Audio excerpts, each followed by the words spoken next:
Bonsoir à tous et bienvenue sur la chaîne YouTube de Scoot en Bourse pour ceux qui regardent la rediffusion, pour ceux qui sont connectés ce soir avec nous en live, bonsoir à tous. On va parler aujourd'hui d'un sujet qui est aussi important que, qui est primordial dans ces décisions d'investissement, c'est quand faut-il vendre ses actions.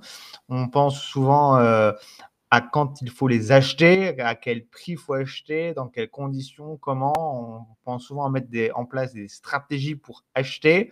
On oublie parfois qu'il faut également mettre en place une stratégie pour vendre ses actions. Et ce n'est pas aussi simple que ce qu'on pourrait penser. Ça va être le sujet de ce soir. Je vous rappelle, la chaîne YouTube de Scoot en Bourse est une chaîne dédiée à l'investissement socialement responsable.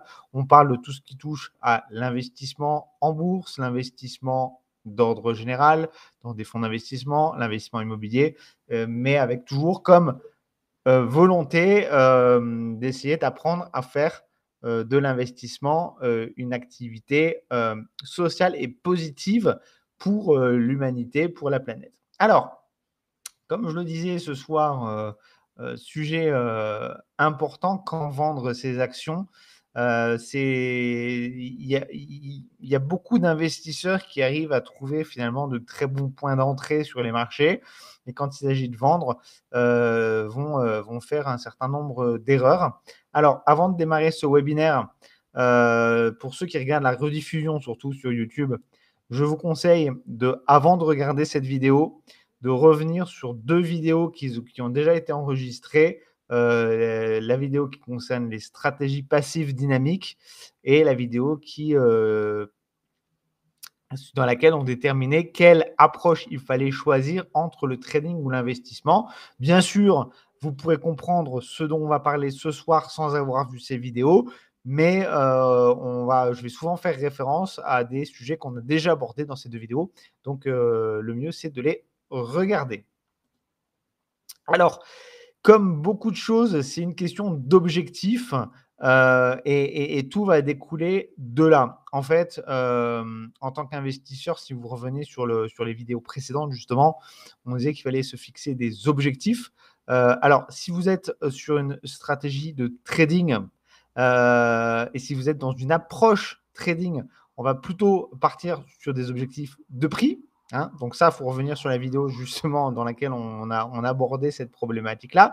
Donc des objectifs de prix que vous allez déterminer soit sur des critères fondamentaux, soit sur des critères d'analyse technique, soit sur des critères purement macroéconomiques ou comptables voilà, donc sur des objectifs de prix. Là, quand on est un investisseur, la clé de l'investissement, c'est le temps. C'est le temps qui paye. J'ai envie de dire, c'est le facteur le plus important, c'est le temps. Donc là, il va falloir se fixer un objectif de temps. Alors, c'est pas facile quand on démarre en bourse de se dire quel va être mon horizon de temps. Est-ce que ça va être 5, 10, 20 ou 30 ans ou plus?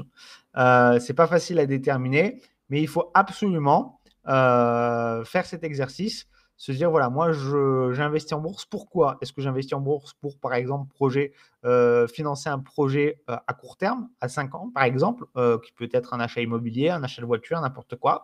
Est-ce que j'investis en bourse pour financer un projet plus à long terme, 10, 20 ans par exemple? Est-ce que c'est pour préparer ma retraite, donc plutôt 30 ans? Enfin, après, ça dépend à quel âge vous commencez à investir. Ça peut être 30, ça peut être 40 ans. Donc, il faut absolument se fixer un objectif. Voilà. Vous devez savoir pourquoi vous commencez à investir en bourse. Alors évidemment, j'imagine bien que vous allez me dire, j'investis en bourse pour gagner de l'argent, ou pour faire fructifier mon capital, ou pour avoir des rentabilités, des rendements plus intéressants que ce qu'on a sur des comptes épargne, par exemple. Bien sûr, là, c'est la première raison pour laquelle on investit en bourse, mais on doit avoir quand même un objectif de temps. Donc, on va écarter les objectifs, on va dire, de prix, parce que ça concerne plus ceux qu'on va déterminer comme étant des traders. Trader ne signifie pas nécessairement que vous allez faire du très court terme. Vous pouvez faire du trading long terme. C'est une question d'objectif. On revient sur la vidéo précédente, justement. Là, on va donc se fixer des objectifs de temps. Alors, ça, c'était un point qu'on avait déjà abordé dans un webinaire passé. Et je le rappelle quand même, c'est que personne ne connaît l'avenir. Et ça va être la clé, quelque part, de notre prise de décision. Si vous revenez sur la vidéo des stratégies passives dynamiques, je dis la même chose. Je dis que personne ne connaît l'avenir. Et puisque personne ne connaît l'avenir, il faut échelonner son entrée dans le marché. Donc, pas acheter à un jour donné tout ce qu'on a, mais échelonner au fur et à mesure dans le temps. En fait, c'est ce qu'on va faire. On va faire un peu la même chose en fait avec le moment où on va vendre sur les marchés. Donc, on va se fixer un horizon de temps. Alors, par exemple, on va partir sur un exemple, par exemple 10 ans. On va prendre un chiffre rond, 10 ans. Donc, vous investissez, donc vous rentrez de façon échelonnée. Vous dites, voilà, moi j'ai 10 ans, j'ai 10 000 euros à investir. Je vais investir donc tous les mois une partie de ces 10 000 euros. Je ne vais pas investir dès le premier jour tout ce que j'ai. Je vais investir tous les mois. Donc, c'est pas très difficile. On va faire le calcul. Hop, donc 10 000 divisé par 10 divisé par 12, ça fait 800. Ça fait 800.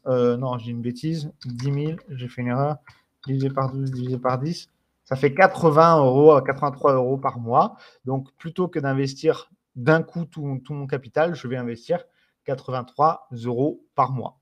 Donc, sur un objectif de 10 ans. Ça, on se fixe l'objectif. Maintenant, il va falloir aussi se fixer un objectif de sortie. Donc, qu'est-ce que je fais à un moment donné quand je suis arrivé au terme de mes 10 ans? Est-ce qu'après mes 10 ans, je commence du coup à vendre de façon échelonnée? Alors, on va pas vendre sur 10 ans, évidemment. Si on s'est fixé un objectif, on va vendre par exemple sur 1 an ou 2 ans. Ça dépend. Ou alors, on anticipe dans ces 10 ans. On se dit, je vais investir, au lieu d'investir 83 euros par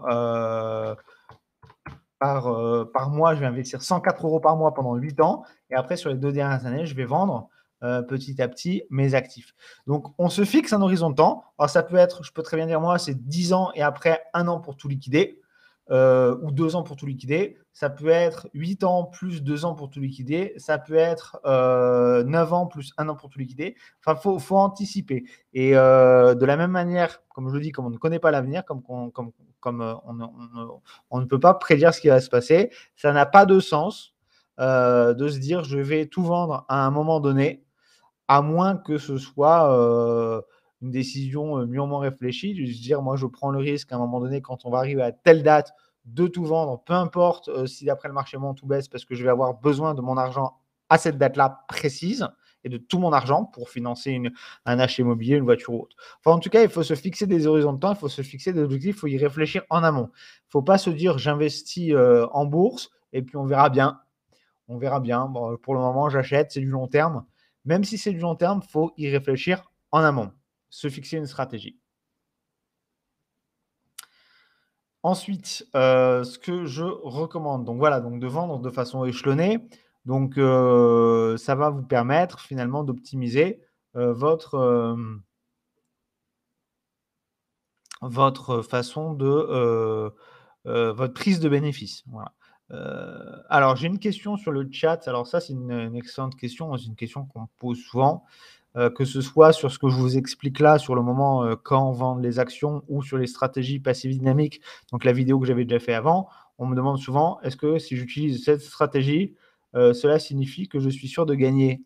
Non. Si j'avais un moyen d'être sûr de gagner, déjà, je vous dirais, oubliez tout, quittez votre travail, prenez un crédit à la banque et on va tous devenir riches ensemble. Moi, ça fait plus de 10 ans que je fais du trading et de la bourse. Je ne suis pas riche, je vous le dis clairement, je ne suis pas riche. J'ai de l'épargne, je fais fructifier mon argent, j'arrive à sortir des performances honorables, mais je ne suis pas riche. Si j'étais sûr de pouvoir gagner, et je mettrais, c'est pas que je mettrais toutes mes économies, c'est que je m'endetterais au plus fort possible. J'emprunterais de l'argent à toute ma famille, à tous mes amis, et je deviendrai riche. Non, il n'y a pas de, que ce soit sur la stratégie passive dynamique, que ce soit donc pour rentrer sur le marché ou pour sortir sur le marché, il n'y a jamais, jamais, jamais de façon de stratégie ou de manière qui permettent de garantir un résultat et d'être sûr de gagner. Non, moi, tout ce que je vous donne ce soir, c'est une méthodologie pour réfléchir en amont, parce qu'il n'y a rien de pire, en fait, quand on fait de la bourse, de se dire on verra bien quand ça se passera, j'y suis pas. Non, il faut au maximum planifier, anticiper. Parfois, on peut planifier de vendre de façon échelonnée, mais il arrive un événement personnel ou un événement de marché qui va chambouler vos prises de décision et peut-être que vous n'allez pas faire ce que vous aviez initialement planifié pour une bonne ou pour de mauvaises raisons. Mais en tout cas, il faut toujours réfléchir au maximum et en amont à tout ce que vous allez faire sur les marchés. Il ne faut pas laisser de place au doute. Si jamais moi, demain, je vous dis, OK, très bien, vous avez acheté telle action, pourquoi? Il ne faut pas me dire, je ne sais pas.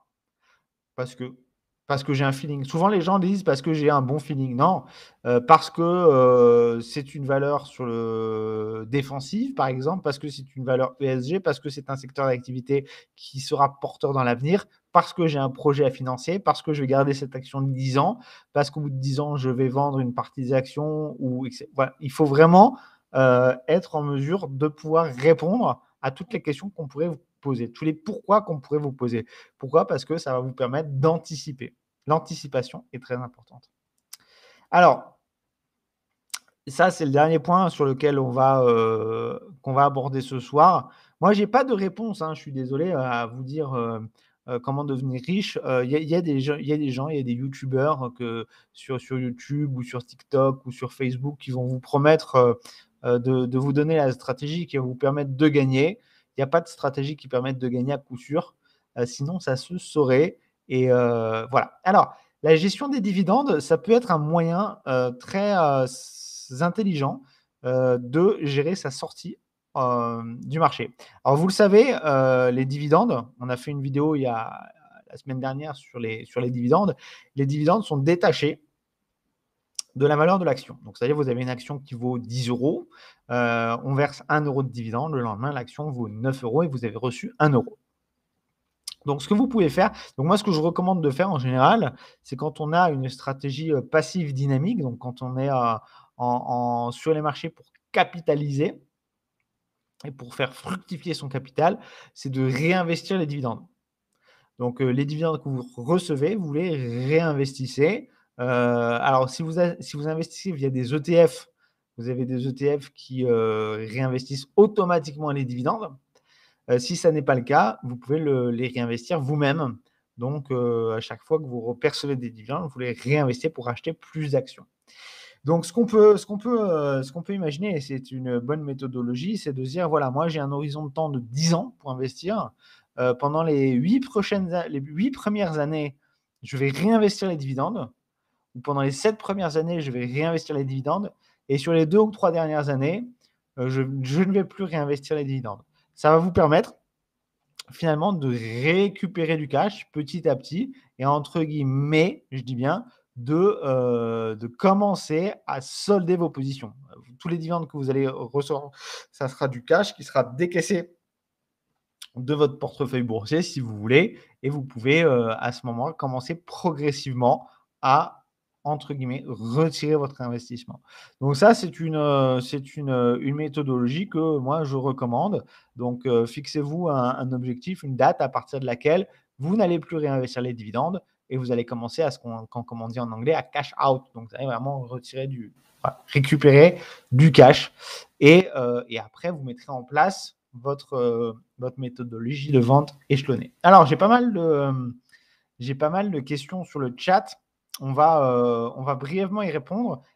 Et après ça, je vais arrêter l'enregistrement quand même parce qu'à la base, vous le savez, les vidéos de Scout en Bourse, on ne répond pas aux questions dans l'enregistrement, mais on y répond seulement après. Je vais quand même prendre la liberté ce soir de répondre aux 2 questions qui ont été posées parce qu'elles sont tout à fait pertinentes. Et après, on passe à la session questions-réponses qui ne sera pas enregistrée. Donc, il faudra venir participer au live ou venir sur le forum poser vos questions. Alors, j'ai Marc qui nous dit: faut-il quand même également se fixer un objectif de profit ou de perte? Alors, Il n'y a pas de bonne méthode de faire. Il n'y a pas de bonne ou de mauvaise façon de faire. Moi, je considère que si vous fixez des stop loss et des take profit, vous êtes dans une approche trading, purement trading. Moi, je ne suis pas dans une approche trading, je suis dans une approche investissement. Donc moi, j'investis tous les mois une somme précise. Maintenant, vous pouvez quand même, si vous le souhaitez, fixer un stop loss. Par exemple, vous dites, voilà, si le portefeuille perd 50% de sa valeur, moi, c'est trop, je stoppe tout. Moi, ce n'est pas ce que je vais faire. Moi, tous les mois, peu importe que le marché ait fait plus 20%, moins 20%, plus 30%, moins 30%, tous les mois, je réinvestis la même somme. C'est ce que j'explique dans la vidéo, comme je vous dis ici dans la vidéo, stratégie d'investissement passif et dynamique. Ça, c'est mon approche. Maintenant, après, vous pouvez très bien, vous, utiliser cette approche-là aussi et déterminer que vous allez vouloir, au-delà de ça, placer un stop loss ou un take profit en se disant, moi, si je pense que si les marchés ont fait plus 30%, ils ne feront pas plus, donc je préfère prendre mes profits et remettre en place une autre stratégie pour la suite. C'est possible. Donc ça, c'est vraiment à vous. Et j'ai Jackie qui demande si on a déjà fait une vidéo sur les ETF. Oui, bien sûr, on a déjà fait de nombreuses vidéos sur les ETF. J'en fais d'ailleurs une demain. Pardon, pas demain, la semaine prochaine. On va parler de tous les types d'ETF qu'il existe. J'ai déjà fait des vidéos sur les ETF. J'ai déjà dû faire au moins 2 vidéos sur les ETF. Vous les retrouvez sur la chaîne YouTube. Voilà, donc on va s'arrêter là pour l'enregistrement. Je vous remercie d'avoir regardé la vidéo. On va reprendre les sessions de questions-réponses avec les membres qui sont connectés avec nous ce soir. Si vous avez des questions alors que vous regardez l'enregistrement de la vidéo, vous pouvez venir les poser sur le forum de Scout en Bourse en commentaire de la vidéo. N'oubliez pas de liker si vous avez aimé ce contenu et à le partager également sur vos réseaux sociaux. À très bientôt, à la semaine prochaine donc pour une vidéo, vous l'avez compris, sur les ETF.